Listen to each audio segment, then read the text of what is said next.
Sir ಮನೆ ಕಟ್ಟಿ ನೋಡು ಮದುವೆ ಮಾಡಿ ನೋಡು ಅಂತ ಹೇಳ್ತಾರೆ, ಒಂದು ಗಾದೆ ಇದೆ. ಬಟ್ ಮನೆ ಅದು ಮೊದಲ ಹಂತ. ಆ್ಯಕ್ಚುಲಾಗಿ ಯಾವುದೇ ಕುಟುಂಬ ಆಗಲಿ ಏನಾದರೂ ಮನೆ ಕಟ್ಟಬೇಕು, ಒಂದು ಗೂಡು ಕಟ್ಟಬೇಕು. ಸೊ ಆ ಸ್ಥಾನದಲ್ಲಿ ಬಂದು ನಿಂತಿದ್ದೀರಾ. ಮನೆಗೆ ಸಾಕಷ್ಟು ಜನ ತಾರೆಯರು ಬಂದು ಶುಭಾಶಯ ಕೋರೋದಿದ್ದಾರೆ. ಈ ಸಂಭ್ರಮದ ಬಗ್ಗೆ ಹೇಳೋದಾದರೆ ಖುಷಿಯಾಗುತ್ತೆ. ಅಂದ್ರೆ ಮನೆ ಹೆಸರು ಕೃಷ್ಣ ಶಿಖರ ಅಂತಲೇ ಇಟ್ಟಿದ್ದೀನಿ. ಶಕ್ತಿ ಇದ್ರೂ ಮನೆ ಕಟ್ಟೋಕ್ಕಾಗಿರಲಿಲ್ಲ. ಎಷ್ಟೊಂದು ಕಡೆ ನಾನು ಪ್ರಾಪರ್ಟಿ ತೊಗೊಂಡಿದ್ರೂ ಕೂಡ ಮನೆಗೆ ಎಷ್ಟು ವರ್ಷದಿಂದ ಕಟ್ಟೋಕ್ಕಾಗಿರಲಿಲ್ಲ. ಇಂಡಸ್ಟ್ರಿ ಬಂದು 20 ವರ್ಷ ಆಯಿತು. ಇದು ನನ್ನ ಸ್ವಂತ ಮನೆ ಅಂತ ಹೇಳ್ಕೊಳ್ಳೋವಂಥದ್ದು ಈಗ ಯೋಗ ಕೂಡು ಬಂದಿರೋದು. ಸೊ ಆಬ್ವಿಯಸ್ಲಿ ತುಂಬ ಖುಷಿಯಾಗುತ್ತೆ. ಅಂದರೆ ಮನೆ ನಾನು ಮುಂಚೆ ಮಾಡದೇ ಇದ್ದಿದ್ದ ಕಾರಣ ಏನಿತ್ತಂದರೆ ನನ್ನ ಹೆಂಡ್ತಿ ಬರಲಿ, ಅವ್ರಿಗೆ ಹೆಂಗೆ ಅನುಕೂಲ ಇರುತ್ತೆ, ಅವ್ರಿಗೆ ಟೇಸ್ಟ್ ಇರುತ್ತೆ, ಆ ಥರದ್ದು ಮಾಡೋಣ ಅಂತ ಇತ್ತು. ಆಮೇಲೆ ಮಗು ಕೂಡ ಏನೇನು ಬೇಕಾಗುತ್ತೆ ಆ ವ್ಯವಸ್ಥೆಗಳು ನೋಡ್ಕೊಂಡು ಮಾಡೋಣ ಅಂತ ಆಯಿತು.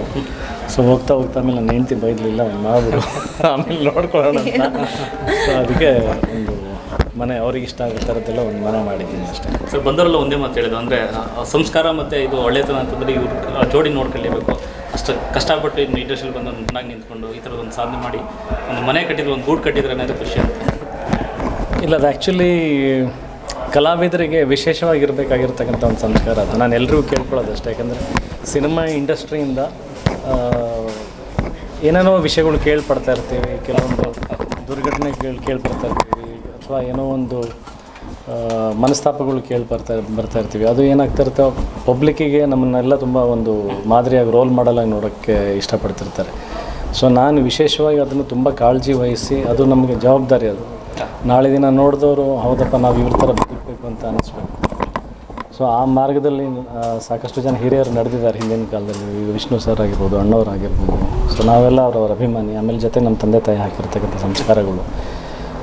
ನಾಳೆ ದಿನ ನಾವು ಸಿನಿಮಾನಲ್ಲಿ ಏನು ಹೇಳ್ತೀವೋ ಬಿಡ್ತೀವೋ, ಬಟ್ ನಾವು ವೈಯಕ್ತಿಕವಾಗಿ ಹೇಗೆ ಬದುಕ್ತೀವಿ ಅದು ಸಾರ್ವಜನಿಕರಿಗೆ, ನಮ್ಮ ಅಭಿಮಾನಿಗಳಿಗೆ ಒಂದು ಮಾದರಿ ಆಗಬೇಕು. ಹೌದಪ್ಪ ನಾವು ಇವ್ರ ಥರ ಇರಬೇಕು ಅಂತ ಅನಿಸ್ಬೇಕು. ಸೊ ಆ ನಿಟ್ಟಿನಲ್ಲಿ ನಾನು ಬದುಕ್ತೀನಿ ಅಷ್ಟೇ.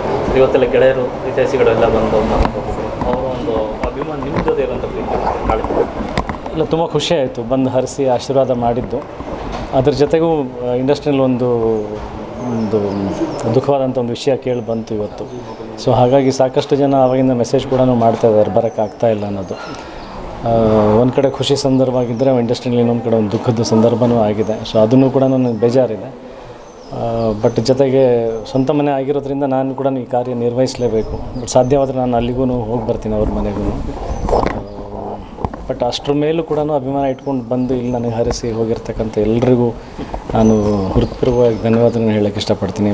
ಮನಸ್ಸು ತುಂಬಿ ಅದ್ರ ತುಂಬ ಭಾವುಕನಾಗಿದ್ದೀನಿ. ಆ್ಯಕ್ಚುಲಿ ಈ ಸಂದರ್ಭದಲ್ಲೂ ಕೂಡ ಬಂದು ನನಗೆ ವಿಶ್ ಮಾಡಿದ್ದಾರೆ. So I am very happy. ಎಲ್ರಿಗೂ ತುಂಬ ಥ್ಯಾಂಕ್ಸ್. ಆಮೇಲೆ ನೀವು ಮೀಡಿಯಾದವ್ರು ಪಾಪ ಅವಾಗಿಂದ ಏನು ಊಟ ತಿಂಡಿ ನೀರು ಇಲ್ಲದೆ ಅಷ್ಟೊತ್ತಿಂದ ಕಾಯ್ಕೊಂಡು ನೀವು ಕೂಡ ಹರಿಸ್ತಾ ಇದ್ದಾರೆ. ನಿಮ್ಮ ಮುಖದಲ್ಲೂ ಸಂತೋಷ ನೋಡ್ತಾ ಇದ್ದೀನಿ. So thank you so much.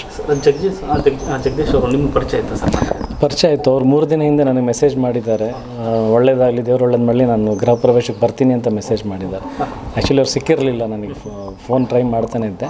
ಕೊನೆಗೆ ವಾಟ್ಸಪ್ಪಲ್ಲಿ ನಾನು ಅವರಿಗೆ ಇನ್ವಿಟೇಷನ್ ಕಳಿಸಿದ್ದೆ. ಬರ್ತೀನಿ ಅಂತ ಹಾಕಿ ಗಾಡ್ ಬ್ಲೆಸ್ ಯು ಅಂತ ಹಾಕಿದ್ರು ಮೆಸೇಜನ್ನು. ಸೊ ನಿಜಲ್ಲೂ ತುಂಬ ಶಾಕ್ ಆಯಿತು ಇವತ್ತು. ಸರ್ ಹೇಳ್ತಾ ಇದ್ರು ಕನಸಿನಂತೆ ಮನೆ ಕಟ್ಟಬೇಕಂತ ಆಸೆ. ಖುಷಿ ಆಗ್ತದೆ ನಾವು ಜೊತೆಯಲ್ಲಿ ನಿಂತು ಕಟ್ಟಿದ್ದೀವಿ ಅಂತ.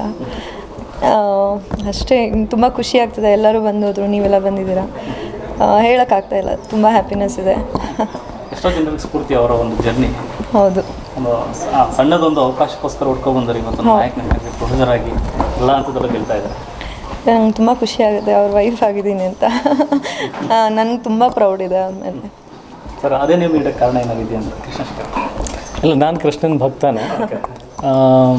ಆಮೇಲೆ ಈ ಅಪಾರ್ಟ್ಮೆಂಟಲ್ಲಿ ತುಂಬ ಎತ್ತರದಲ್ಲಿ ಇರುತ್ತೆ, ಅಂದರೆ ಟಾಪ್ ಫ್ಲೋರಲ್ಲಿ ಇರ್ತಕ್ಕಂಥ ಮನೆ ಆಗಿರೋದ್ರಿಂದ. ಆಮೇಲೆ ನಾವು ಕೂಡ ಒಂದು ಉದ್ದೇಶ ಯಾವಾಗಲೂ ಏನಂತಾರೆ, ಮ್ಯಾನಿಫೆಸ್ಟ್ ಮಾಡ್ಬೇಕಂತಾರೆ. ನಾವು ಏನು ಆಗಬೇಕಂತ ಇದ್ದೀವಿ ಅದನ್ನು ನಿರಂತರವಾಗಿ ಯೋಚನೆ ಮಾಡ್ತಾನೆ ಇರಬೇಕು ಅನ್ನೋದು. ಸೊ ಶಿಖರಕ್ಕೆ ಬೆಳಿಬೇಕು, ಆ ಹೆಸರು ಮಾಡಬೇಕು ಅನ್ನೋದು ಯಾವಾಗಲೂ ಅದು ಒಂದು ಛಲ, ಒಂದು ಸ್ಫೂರ್ತಿ ಅನ್ನೋದು ಇದೆಯಲ್ಲ. ಸೊ ಆ ಹೆಸರು ಶಿಖರದಲ್ಲಿ ಇದ್ದಾನಂತಂದರೆ ಆ ಥರದ್ದೇ ಒಂದು ಸಾಧನೆಗಳು ಮಾಡ್ತಾ ಇರಬೇಕು, ಆ ಥರದ ಹೆಸರು ತೊಗೊಂಡು ಹೋಗಬೇಕು. ಸೊ ಮುಂದಿನ ಪೀಳಿಗೆಗೆ ಒಂದು ಹೆಸರು ಕೊಟ್ಟು ಹೋಗಬೇಕು. ಸೊ ಹಾಗಾಗಿ ಒಂದು ಶಿಖರದ ಮೇಲೆ ಇರ್ತಕ್ಕಂಥ ಒಂದು ಹೆಸರು ಇರಲಿ. ಸೊ ಅದಕ್ಕೆ ಯಜಮಾನರು ಕೃಷ್ಣನೇ ಇರಲಿ. ಹಾಗಾಗಿ ಕೃಷ್ಣ ಶಿಖರ ಅಂತ ಇಟ್ಟಿರೋದು. ಮನೆ ಅಂತದ್ದು ಇಂಟೀರಿಯರ್ ಮೊದಲಾಗಿ ನಿಮ್ಮ ಕಡೆನೇ ಇಂಟೀರಿಯರ್ ಇಲ್ಲ ಹಾಗಂತ ಏನಿಲ್ಲ, ನಮ್ಮಿಬ್ರದ್ದು ಇದೆ ಇದರಲ್ಲಿ. ಹಾಂ, ನಾನು ಏನೇ ಯೋಚನೆ ಮಾಡಿದ್ರು ಅದನ್ನು ನಾನು ಇವರಿಗೆ ಫಸ್ಟ್ ಹೇಳೋದು, ಅವ್ರು ಅದ್ರ ಮೇಲೆ ಇನ್ನೊಂದಷ್ಟು ಎಕ್ಸ್ಟ್ರಾ ಸ್ಪೆಷಲ್ ಆಗಿ ಮಾಡಿಕೊಡ್ತಾರೆ, ಅದೇ ಖುಷಿ. ಇದ್ರ ಜೊತೆಗೆ ಮನೆ ಆಯಿತು, ಯುದ್ಧಕಾಂಡದ ಬಗ್ಗೆ ಅದೇ ಈಗ ನಾಳೆಯಿಂದ ಮತ್ತೆ ಯುದ್ಧಕಾಂಡದ್ದು ಒಂದು ಸಾಂಗ್ ಶೂಟ್ ಮಾಡ್ತಾ ಇದ್ವಿ, ಅದರದ್ದು ಕೆಲಸ ಸ್ಟಾರ್ಟ್ ಆಗುತ್ತೆ. ಹೋಗ್ತಾ ಹೋಗ್ತಾ ತುಂಬ ದೊಡ್ಡ ಮಟ್ಟದಲ್ಲಾಗಿದೆ. ಅಂದರೆ ಈಗ ಏನು ಸದ್ಯಕ್ಕೆ ರಿವೀಲ್ ಮಾಡಿಲ್ಲ, ಬಹಳ ಚಿಕ್ಕದಾಗಿ ಸ್ಟಾರ್ಟ್ ಆಗಿದ್ದು ತುಂಬ ದೊಡ್ಡ ಮಟ್ಟದಲ್ಲಾಗಿದೆ. ನನಗೆ ಗೊತ್ತಿರೋಂಗೆ ಅಂದರೆ ಬೇರೆ ಭಾಷೆಗಳಲ್ಲಿ ಕೂಡ ತೊಗೊಂಡು ಹೋಗುವಂಥ ಪ್ರಯತ್ನ ಇದೆ ಅಲ್ಲಿ, ಅಥವಾ ಏನು ಹೆಸರು ಮಾಡುತ್ತೋ ಬಿಡುತ್ತೋ ಗೊತ್ತಿಲ್ಲ. ಬಟ್ ಕನ್ನಡಿಗರು ಅಂತೂ ಖಂಡಿತ ಹೆಮ್ಮೆ ಪಡ್ತಾರೆ. ಸೊ ಈಗ ಒಂದಷ್ಟು ಹೆಸರುಗಳು ಏನು ಮಾಡಿದವಲ್ಲ, ಕನ್ನಡ ಸಿನಿಮಾಗೆ ಒಂದು ಕೀರ್ತಿ ತಂದು ಕೊಟ್ಟಿರ್ತಕ್ಕಂಥ ಸಿನಿಮಾಗಳ ಸಾಲಿನಲ್ಲಿ ಯುದ್ಧಕಾಂಡ ಸಿನಿಮಾನೂ ಕೂಡ ಬಂದು ನಿಂತ್ಕೊಳ್ಳುತ್ತೆ ಅನ್ನೋದು ಭಾಳ ಬಲವಾದ ಭರವಸೆ ಇದೆ ನನಗೆ. ಸೊ ಆ ನಿಟ್ಟಿನಲ್ಲಿ ಪ್ರಯತ್ನ ಮಾಡಿ ಮಾಡ್ತಾಯಿದ್ದೀನಿ. ಸೊ ಒನ್ಸ್ ರೆಡಿ ಆದಮೇಲೆ ಎಲ್ಲರಿಗೂ ತುಂಬ ಸರ್ಪ್ರೈಸಿಂಗ್ ಅಂತೂ ಡೆಫಿನೆಟ್ಲಿ ಇರುತ್ತೆ. ಸೊ ನನಗೆ ಹೆಮ್ಮೆ ಇದೆ, ಜನನೂ ಇಷ್ಟಪಡ್ತಾರೆ. Thank you so much. Thank you so much. ಎಲ್ಲರೂ ಊಟ ಮಾಡಿದ್ದೀರಾ? ಆಯ್ತು, ಎಲ್ಲರೂ ಊಟ ಮಾಡಿದ್ದೀರಾ? ಪಕ್ಕ ಮಾಡಿದ್ದೀರಾ? ಆಯ್ತಾ? ಆಯ್ತು. ಇನ್ನೊಂದು ರೌಂಡ್